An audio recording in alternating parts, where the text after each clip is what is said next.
How to log into Cartus Credit Card account. Hi everyone, welcome back to our channel. This is Rose and let's learn to log into your Cartus Credit Card account. Without further ado, let's begin. First, open your web browser and search for Cartus Credit Card login. Now press enter on your keyboard. You will land on result page where you simply need to select the first link of Cartus Credit Card.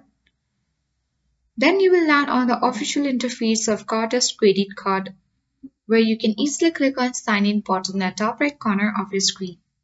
And the login page will appear on your screen where you simply need to enter your username and password. And you can easily click the I icon to check your password if needed. To save your credential, you can easily check mark remember me button. In case you forget the username or password, click on this link in order to recover. In case if you haven't created any account, you can click on register now and create one.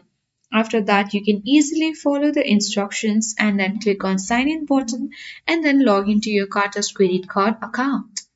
I hope this guide was helpful. If it was, then do like, share, comment, and don't forget to subscribe.